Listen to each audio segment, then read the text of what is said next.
Al McGee with YETicket.com. I'm here with Addison Henderson. He's going to talk about his new film, Givers of Death, and we're going to talk a little bit about himself. But I saw Givers of Death, and I was amazed of this film that he produced and wrote and directed himself. Hey, how you doing, Addison? Hey, how you doing? Thanks for having me. So good to be here and talk to all your followers and people that listen into the show. Yeah, thank you. Now, well, Givers of Death was down here in my part of the world, South Florida, and you won an award at the Abff Film Festival. Tell us about that award. Oh yeah, we had finished the film and we had got accepted into the American Black Film Festival, and then the pandemic struck. And we were like, oh, this was when we were very excited to be a part of this festival, because we knew that, you know, outside of Sundance and a couple of other festivals in America, that this was a big one for artists like myself, minority artists, to come out of that festival. So when we got accepted, we were excited. And when the pandemic struck, they went virtual, which was still great. The film was able to be viewed by people all across the country and the world. We ended up winning Best Screenplay. You know, we were nominated for a bunch of awards and things like that. You know, I honestly thought I would go in there and sweep them all, you know, confidence, you know, but at the end of the day, we won Best Screenplay, and we were very proud of what we've done to make this happen, man. You know, working with a limited budget to create a science fiction movie based in a pandemic, you know, and to put that together, you know, we all felt very proud about that. Yeah, and the ABFF, I covered that for a number of years, not in the last couple of years, but I covered it, and I always enjoyed the talent that came through there, and especially the African-American Black talent that came through there, and the new filmmakers there too. And that's why I'm glad to talk to you, because you're a new filmmaker, a young filmmaker. Now, tell us a little bit about Givers of Death, which I really enjoyed the film. Oh, thank you. You know, to get short to it though, Givers of Death is really about a hitman trying to find peace during the apocalypse. There's a virus that's wiped out 25% of the population, and when you get that virus, you die a horrible death. And so what happens is that people hire someone to come take them out of their misery, and that's when my character comes into play. Now, this character, he lost his family in the early stages of the pandemic, and he's longing for the things that he lost, just like a lot of us in real life. And so he's fighting the demons inside while also doing his job and wanting to get back to his family. And then you have a detective that's trying to trace him and bring him down. And so you have a lot of twists and turns in the movie, but there's also a spiritual component to it, in regards to the Facebook, where he gets to go, in regards to the phone booth, where he gets to go back and talk to his family and see him in the other world. So for me, as a filmmaker, being a spiritual person and a God-fearing person, when I do movies like this, there's always going to be that kind of basis in the movie. And another thing I like about this film too, now there's been many films about, you know, human race dying out with disease or something like that. But I have not seen many where people catch it and they know they're going to die. Then they call someone like you to say, hey, I can't deal with this. Let me hurry up and end this. I can't do it to myself. So Let me call somebody else. That was a very good, interesting idea to me while I was watching your film. Yeah, man, thank you. Because, you know, I was working on, before I worked on the movie 21 Bridges with my good friend and the late Chadwick Boseman. I came up with the idea just sitting in the park. And I started to think about the things that were going on in my life and some of the emotional turmoil I was going through at the time. And what I wanted to do was really have a symbol for that turmoil. And as an artist, I created this. And, you know, there was a lot of ups and downs to getting the movie made, being an independent artist.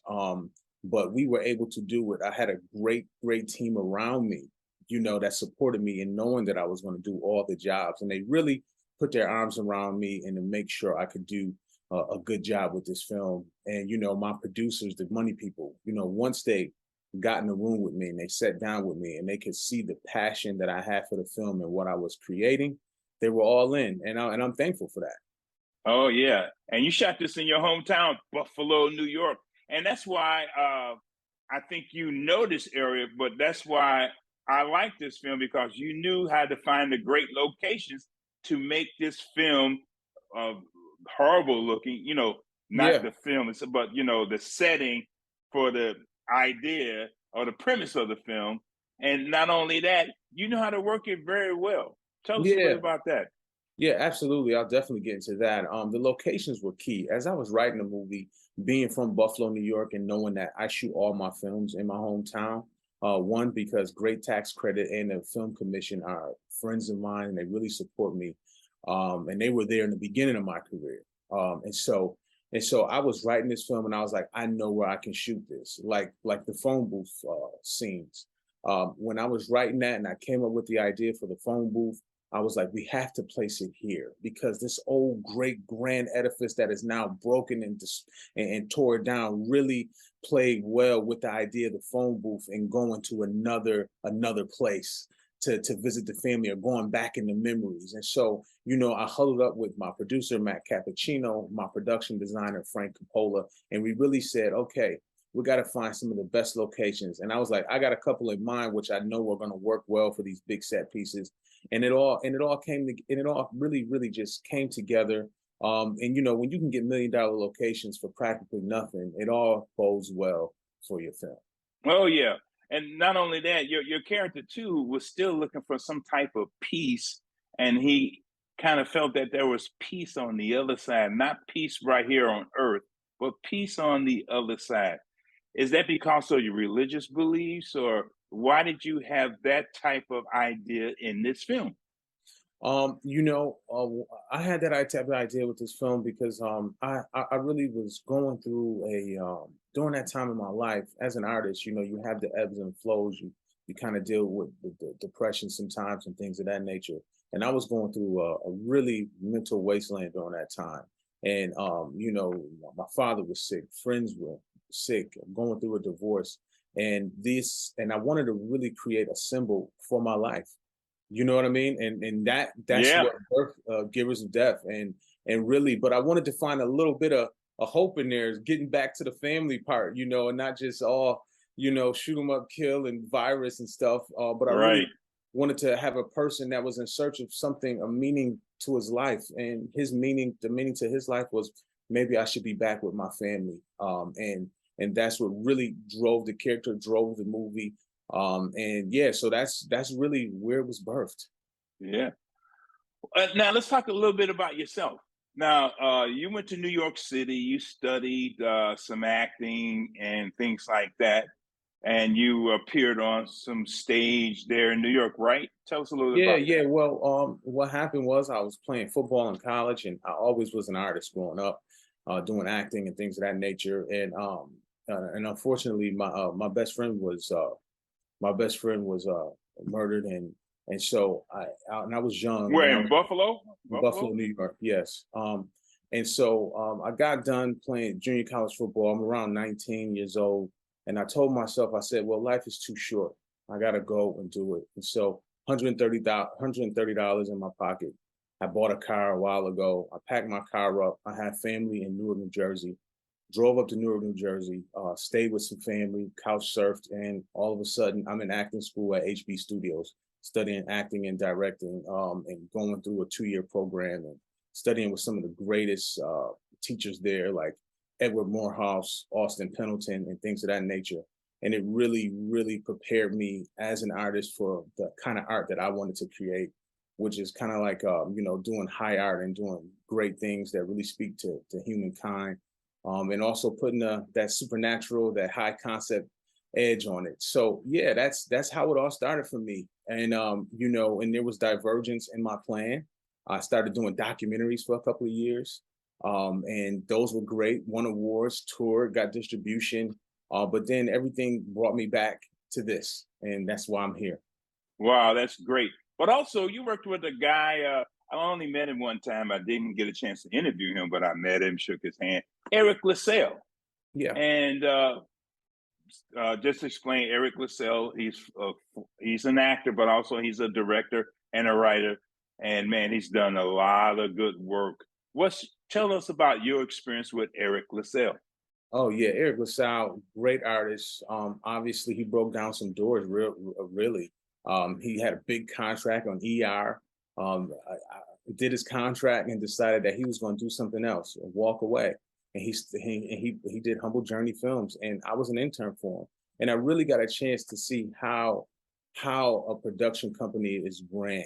You know, he had a first look deal, and so I was there to really see how they did business, and to see the script coverage and things of that nature. It really prepared me for what I was about to go into, you know, a few years down the line, which was produce my own movies. And so working with Eric Lasell, who's still a family friend and who I call Uncle Eric, you know, when I see him, great guy, great artist. And, you know, like I said, working with him really prepared me for having my own production company and seeing the inner workings of his. Yeah, I mean, that's really great because I see you got Night Owl Republic Films. Yes. What's the significance behind that name? What is Night Owl? Is that Yeah, because well, you work a lot? Because owls do, they work hard. yeah, they do. They do. I am the personification of a night owl. You know, I've done days where I haven't fell asleep for 48 hours straight, and I'm just working and working and working. And so that name is really who I am. I am the night owl, man. You know, and that's where I get a lot of my work done, or I get a lot of my creative ideas.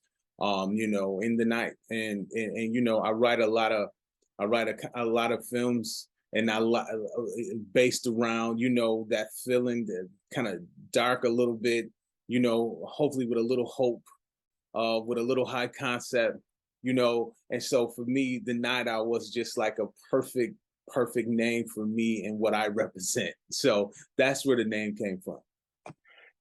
Now, with your film now, I'm sure you're looking for some type of distribution, unless you have it already. Oh yeah, we have it. We have it. Oh, Yeah, great. we have it. Go ahead. I'm a member of the African American Film Critics Association, and we have an awards for movies and TV every year.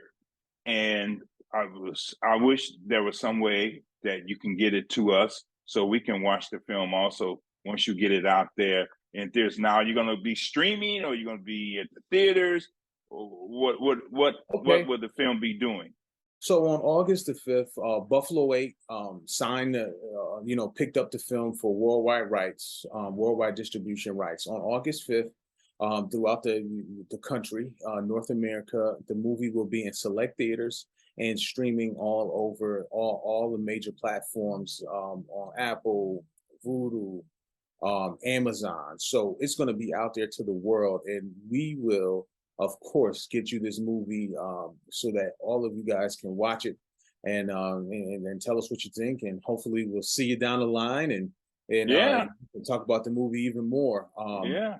You know, so yes, so we have distribution. We're excited, and it's the reason I'm talking to you today, is that this movie is coming out, and we want everybody to see it, and we want people to, you know, get accustomed to seeing my face, because this is not the only time you're going to see me. We're prepping another movie to shoot in the spring. And so I want people to see my face. And so when they see me again, they'll be like, oh, that's that Addison Henderson kid. We like him. Let's go see his movie. Exactly. And just one more question. Now, many people in the industry, they stick to one thing, or they're a director, or they're just an editor, or they're just an actor. And there's been some actors who directed a film or two, things like that. What do you see yourself in the future? Do you see yourself just being one thing, or still being you right now, Mhm. multiple? You know, my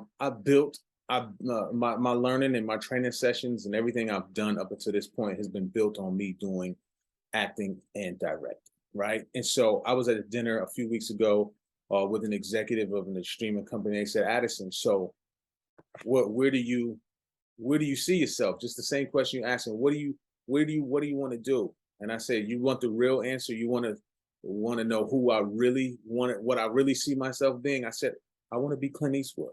I want to direct. I want to act. I want to act in my movies. I want to act in other people's movies, but I want to direct and act in my movies. And that's just the way it's going to be. And I've built myself up for this. I love the pressure, and it's not really pressure at all, honestly. I love doing it. It's invigorating. It's more like jumping out of the helicopter, so to say. Wow. You know what I I mean? understand. Yeah, yeah, yeah. Because I asked that same question one time when I interviewed Martin Lawrence when he directed his first and only film, Thin Line Between Love and Hate.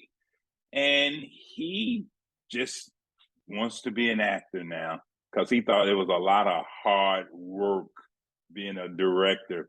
But I see you understand the work and understand what you have to go through. And you also have the drive to complete what you want to do. And comparing yourself to Clint Eastwood, that's That's great. high bar, right? Yeah, but that's great, man, because that will set you up to be a success that we want to see. And what I mean by that, the audience wants to see, because we love successful filmmakers, we love successful artists, and we love people who are success in what they want to do. At least I do. Absolutely. And I want to say this, I'm from Buffalo, New York. And when you open up your door in the winter and you got 7 feet of snow crashing into your house and you got to dig your way out, hard work, that's hard work. All the artist stuff and doing interviews with you and all the other outlets, that's a pleasure. Being on set, that's a pleasure. That's a dream. Hard work, it's digging yourself out of snow. So, I can appreciate all of it, Yeah, I'm from Chicago originally. Okay, so I know, trust me. And also I knew one of your most famous Buffaloans, Rick James. I hung out with him back in the day, but very, very nice guy. And look at the drive that he had. Absolutely. And now look at you now. Yeah. I want to put you up there. Yeah, next. Thank you. I'm gonna tell you a quick story. My father was like an older brother to Rick and Leroy. Leroy is Rick's brother. They all grew up together. My father learned to preach from Rick's grandmother in Pennsylvania, and so I'm very tight with that family, man. And so being from Buffalo, it's a tight knit community, so everybody knows everybody. But you talk about the drive and everything like that. When you look at somebody from Buffalo who had made it, Rick is that person that you look to because he sold out and did a lot of great things in the arts. Yeah, he sure did. Mm-hmm. Man. Well, Addison, I can sit here and talk to you for about another half hour at least, but I got to get going. Okay. But I want to thank you for taking time with me, Al McGee, here at yeticket.com. And man, this is a great interview. You're a great person to know. And people, get a chance to see Givers of Death. I enjoyed it. When it comes out, you should enjoy it too. Thank you, Addison. I really appreciate it. Thank you. Peace out. Peace.